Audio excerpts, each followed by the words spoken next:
gesprek. Vullen mee een job. De chef was super enthousiast en vroeg geliefd erop. Wanneer kunnen we beginnen? Ik zei voorlopig niet. Het is als vasteloven, dus ik spaar mijn energie. En kriegen wij de vredesdag, dan maken wij gehakt.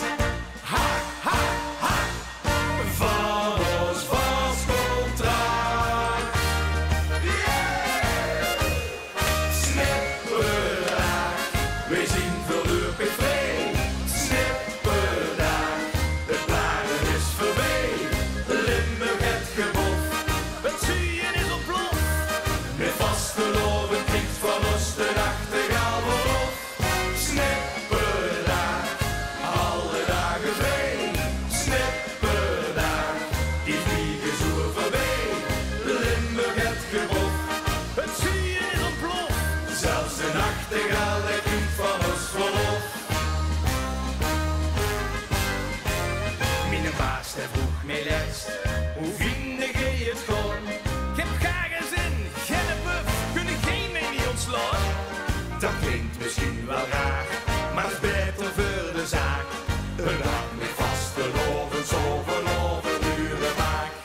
En kriegen wij geen vredesdag, dan maken wij gehakt. Ha, ha, ha, van ons vast contract.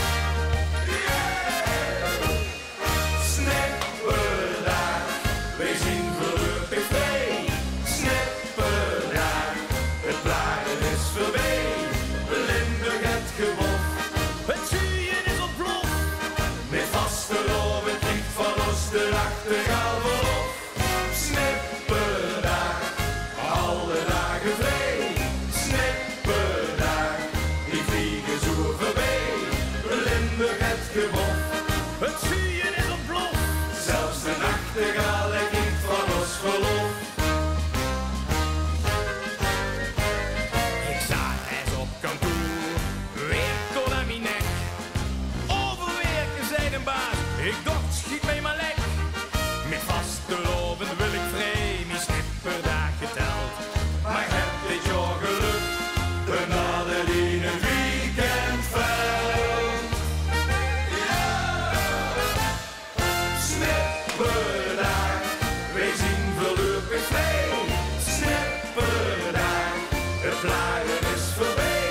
Limburg het gebof, het zuien is ontploft. Met vasteloven klinkt van ons de nachtegaal voorop. Snipperdag, alle dagen vrij. Snipperdag, die vliegen zo voorbij. Limburg het gebof, het zuien is ontploft. Ja, de bekker en de slager, de haas en op de jager. Zelfs de nachtegaal